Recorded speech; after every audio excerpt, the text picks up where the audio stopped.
السلام علیکم ورحمۃ اللہ وبرکاتہ۔ الحمدللہ رب العالمین وبہ استعین واصلی واسلم علی المبعوث رحمۃ للعالمین نبینا محمد وعلی آلہ وصحبہ ومن سار علی نہجہ الی یوم الدین، اما بعد۔ معزز برادران اسلام، آج انشاءاللہ المستعان ہم آپ کے سامنے مراتب دین کا بیان کریں گے، یعنی اسلام، ایمان اور احسان کے بارے میں۔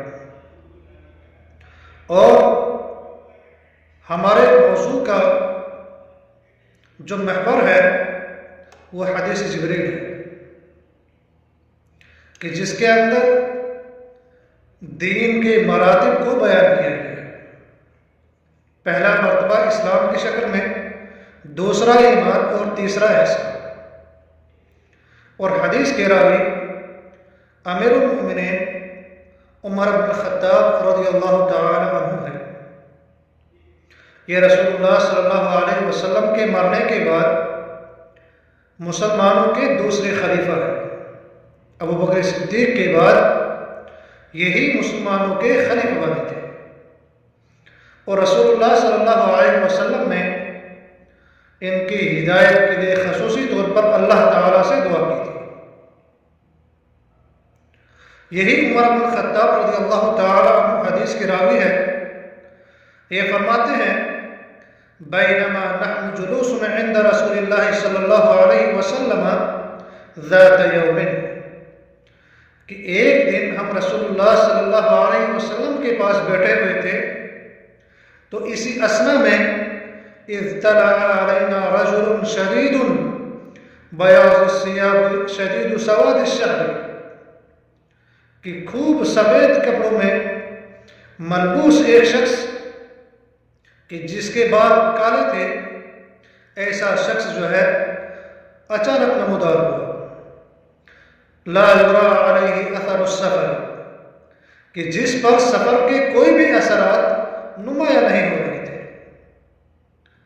ولا یعرفہ منا احد، اور نہ اسے کوئی ہم میں سے پہچانتا ہی تھا، ہم میں سے کوئی بھی اس کو پہچانتا نہیں تھا۔ حتی جلس الی النبی صلی اللہ علیہ وسلم، یہاں تک کہ وہ رسول اللہ صلی اللہ علیہ وسلم کے قریب بیٹھ گیا۔ فَأَسْنَدَ رُكْبَتَيْهِ إِلَى رُكْبَتَيْهِ، تو اس شخص نے اپنے دونوں گھٹنے آپ صلی اللہ علیہ وسلم کے گھٹنوں سے ٹیک دیے۔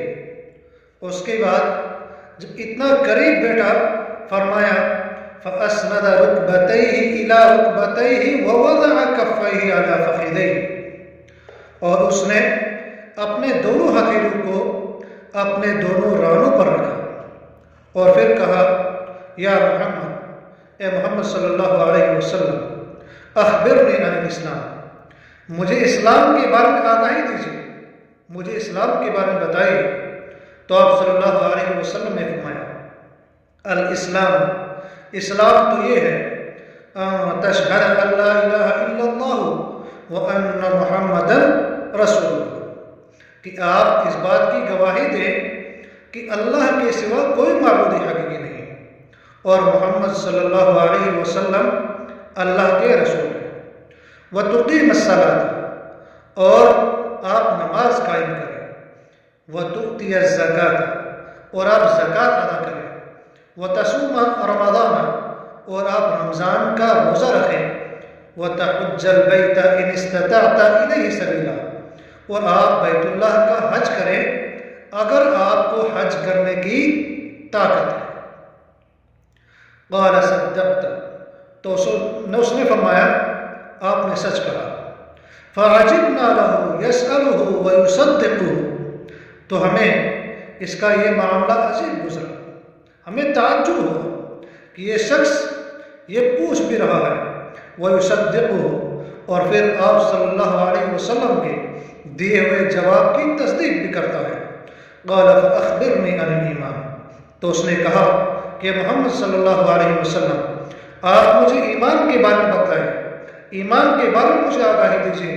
تو آپ صلی اللہ علیہ وسلم نے فرمایا تؤمن باللہ، ایمان تو یہ ہے کہ آپ اللہ پر ایمان لائے، وملائکتہ، اور آپ اللہ کے فرشتوں پر، اس کے ملائکہ پر ایمان لائے، وکتبہ، اور اللہ رب العالمین کی نازل کردہ کتابوں پر آپ ایمان لائے، ورسلہ، اور اللہ تعالیٰ نے جو رسول بھیجے ہیں آپ ان پر ایمان لائے، والیوم الآخر، اور آخرت کے دن پر ایمان لائے، وتؤمن بالقدر خیرہ وشرہ، اور تقدیر کے خیر و شر پر آپ ایمان لے آئے۔ قال صدقت، تو اس نے کہا کہ صدقت، آپ نے سچ کہا۔ قال فاخبرنی عن الاحسان، تو اس نے کہا کہ محمد صلی اللہ علیہ وسلم اب مجھے احسان کے بارے میں بتائیے کہ احسان کیا ہے۔ قال، تو آپ صلی اللہ علیہ وسلم نے فرمایا ان تعبد اللہ کأنک تراہ، کہ آپ اللہ کی ویسے عبادت کریں گویا کہ آپ اسے دیکھ رہے ہیں۔ فإن لم تكن تراه فإنه يراك، اگر ایسا نہیں تو آپ ویسی عبادت کریں جیسے کہ اللہ آپ کو دیکھ رہا ہے۔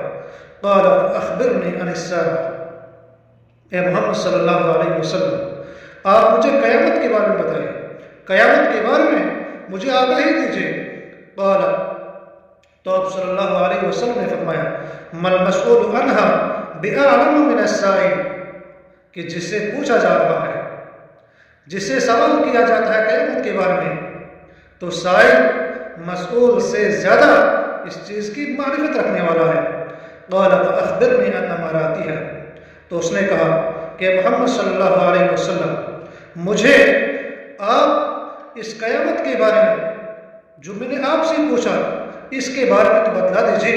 جب رسول اللہ صلی اللہ علیہ وسلم نے فرمایا کہ سائل مسئول سے زیادہ جانتا ہے، تو اس نے کہا کہ یا رسول اللہ صلی اللہ علیہ وسلم فاخبرنی عن اماراتها، کہ آپ مجھے اس کی چند علامات ہی، چند نشانیاں ہی بتلا دیجیے۔ تو آپ صلی اللہ علیہ وسلم نے فرمایا کہ اس کے امارات میں سے، اس کی نشانی میں سے یہ ہے ان تلد الامۃ ربتها، کہ لونڈی اپنے آقا کو جنے گی، وان ترى الحفاة العراة العالة رعاء الشاء یتطاولون فی البنیان، کہ قیامت کی نشانی میں سے یہ بھی ہے کہ لونڈی اپنی آقے کو جنے گی، اور تم دیکھو گے کہ ننگے پیر، ننگے بدن اور فقیر اور بکریوں کے چرواہے اونچی اونچی عمارتیں بنا کر ایک دوسرے پر فخر کریں گے۔ یہ رسول اللہ صلی اللہ علیہ وسلم نے چند علامات بتلائی جو اس نے قیامت کی نشانیوں کے بارے میں پوچھا تھا۔ پھر کہتے ہیں عمر بن خطاب رضی اللہ تعالی عنہ ثم انطلق فلبثت مليا ثم قال، کہتے ہیں کہ یہ شخص پھر چلا گیا۔ جب رسول اللہ صلی اللہ علیہ وسلم نے اس کو یہ جواب دے دیا، جب آپ کو جواب دیا گیا تو پھر وہ شخص کیا ہوا، ثم انطلق، پھر وہ چلا گیا۔ پھر کہتا ہے فلبثت مليا، تو پھر میں ایک مدت تک انتظار کرتا رہا، انتظار میں رہا۔ پھر ایک دن نبی کریم صلی اللہ علیہ وسلم نے فرمایا یا عمر، اے عمر رضی اللہ تعالی عنہ، اتدری من السائل، کیا آپ جانتے ہیں کہ یہ سائل کون تھا؟ کیا آپ جانتے ہیں یہ سوال کرنے والا کون تھا؟ قلت اللہ ورسولہ اعلم، تو میں نے کہا یا رسول اللہ صلی اللہ علیہ وسلم اللہ اور اس کے رسول بہتر جانتے ہیں۔ قال، تو آپ صلی اللہ علیہ وسلم نے فرمایا فإنہ جبریل، وہ جبرائیل تھا، اتاکم، کہ جو تمہارے پاس آیا، یعلمکم دینکم، تاکہ تمہیں تمہارا دین سکھلائے۔ یہ سائل کون تھا؟ جبرائیل تھا، اور آیا کس لیے تھا؟ کہ تمہارے دین کی تمہیں تعلیم دے۔ یہ حدیث جو ہے امام مسلم رحمۃ اللہ علیہ نے اس حدیث کو اپنے صحیح میں جگہ دی ہے، تو اس کے اندر بہت سارے فوائد بیان کیے گئے ہیں، اور یہ حدیث اہم اور عظیم حدیث ہے کہ جسے حدیث جبریل کے نام سے شہرت ملی ہے۔ اس کے اندر اجمالی طور پر پورے دین دین کا بیان ہوا ہے۔ اس لیے نبی کریم صلی اللہ علیہ وسلم نے فرمایا کہ جبریل تم کو تمہارا دین سکھلانے آئے تھے۔ اب یہ فرشتے کبھی انسان کی شکل اختیار کر کے آتے ہیں نبی کریم صلی اللہ علیہ وسلم کے پاس۔ جبرائیل جو ہے کثرت سے دحیہ قلبی کی شکل میں بھی آیا کرتے تھے، اور پھر طالب علم جو ہے اپنے استاد کے سامنے کس طرح سے بیٹھے گا، کس عزت اور احترام کے ساتھ بیٹھے گا، اس کی بھی تعلیم جبرائیل نے دی۔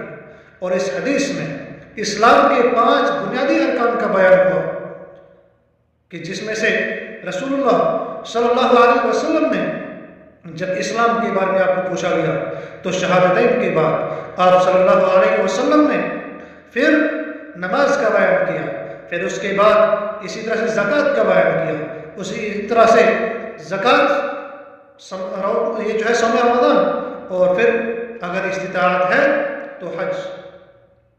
اور جب اس شخص نے رسول اللہ صلی اللہ علیہ وسلم سے اسلام کے بارے میں دریافت کیا تو آپ صلی اللہ علیہ وسلم نے اسے اعمال ظاہرہ بتلائے کہ اعمال ظاہرہ کیا ہے، اور جب اس نے ایمان کے بارے میں سوال کیا تو آپ صلی اللہ علیہ وسلم نے اس جواب کے بیان میں اعمال باطنہ کا تذکرہ کیا۔ اب اس حدیث میں ایمان اور اسلام کے درمیان فرق کیا گیا ہے کہ اسلام یہ ہے کہ آپ اس بات کی گواہی دیں کہ اللہ کے سوا کوئی معبود حقیقی نہیں اور محمد صلی اللہ علیہ وسلم اللہ کے رسول ہیں، اور آپ نماز قائم کریں، اور آپ زکوٰۃ دیجیے، اور آپ رمضان کے روزے رکھیں، اور اگر آپ کو استطاعت ہے تو حج کریں۔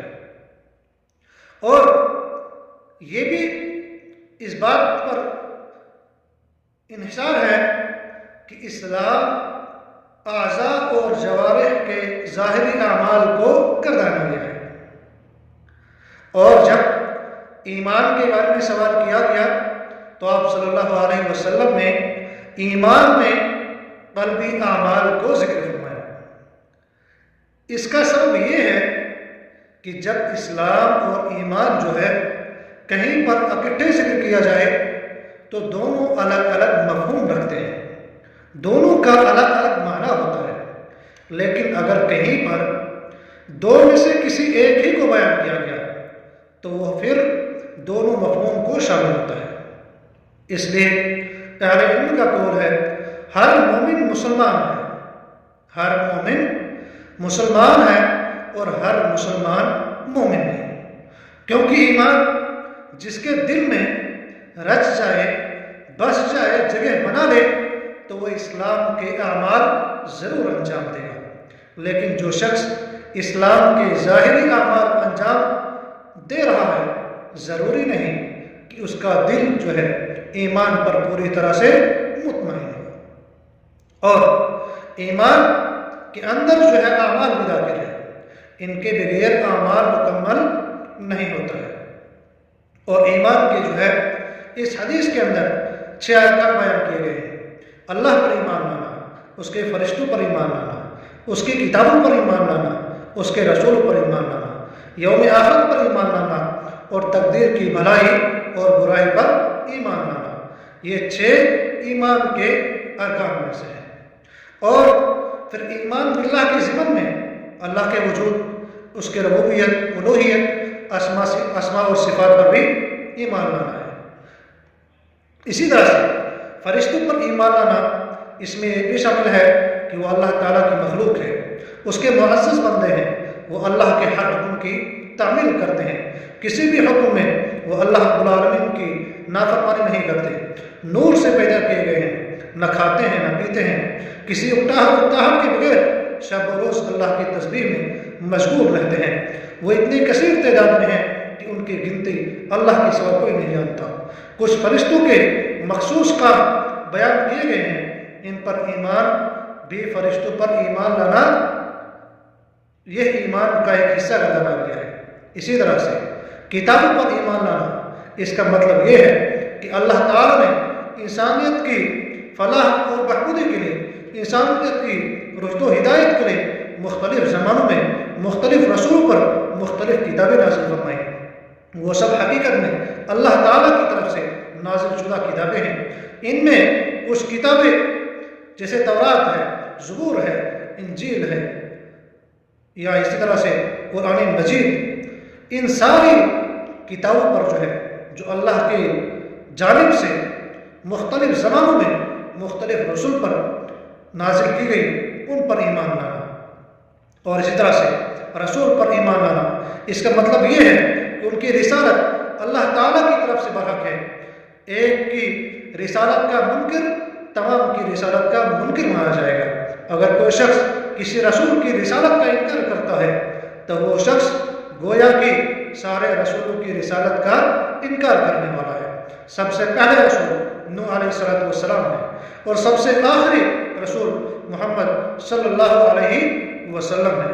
اور اسی طرح سے یوم آخرت پر ایمان، اس کے ضمن میں یہ بات بھی جو ہے ذکر کرنا ضروری ہے کہ اس میں یہ بھی شامل ہے کہ ان تمام باتوں پر ایمان لانا جو موت کے بعد قبر کے عذاب اور قبر کے اندر آرام پانے والے مرنے کے بعد دوبارہ اٹھایا جانا، جزا، سزا، حساب، جنت و جہنم، اس تعلق سے جو بھی قرآن مقدس کے اندر ثابت شدہ چیزیں ہیں ان پر ایمان لانا، اور اس کے بعد تقدیر پر ایمان لانا، یہ اس بات پر جو ہے منحصر ہے کہ اللہ تعالیٰ کو ساری چیزوں کا اجمالی اور تفصیلی علم حاصل ہے۔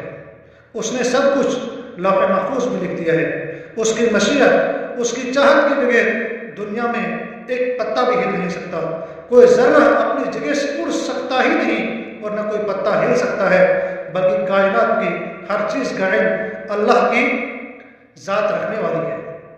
اور پھر احسان کا تذکرہ کیا گیا۔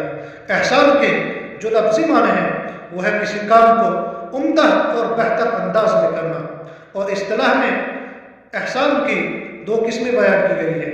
ایک تو اللہ تعالیٰ کی عبادت میں احسان کہ جس کا اس حدیث میں ذکر ہے کہ آپ اللہ کی ویسی عبادت کریں جیسے کہ اللہ کو آپ دیکھ رہے ہیں، اگر ایسا نہیں تو کم سے کم ایسا تو کریے کہ گویا کہ اللہ آپ کو دیکھ رہا ہے، یعنی بندہ ایسے شوق اور رغبت سے اللہ کی عبادت کرے گویا کہ وہ اللہ کو اپنے دل کی آنکھوں سے دیکھ رہا ہے۔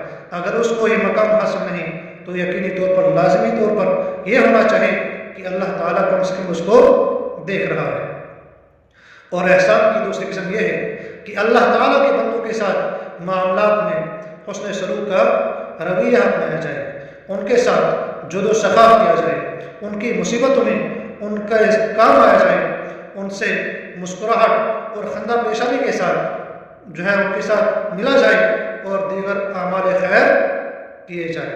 اسی طرح سے قیامت کے دن کا وقت جو ہے یہ متعین ہے، اللہ کے سوا کوئی نہیں جانتا کہ کب قیامت آئے گی، کیونکہ اللہ کے نبی صلی اللہ علیہ وسلم سے جب پوچھا گیا تو آپ صلی اللہ علیہ وسلم نے جبرائیل کے جواب میں فرمایا کہ سائل مسئول سے زیادہ اس چیز کی معرفت رکھنے والا ہے، یعنی وقت قیامت کے بارے میں ساری مخلوقات کا جو علم ہے وہ یکساں ہے، اللہ کے سوا کسی کو اس کی آگاہی نہیں۔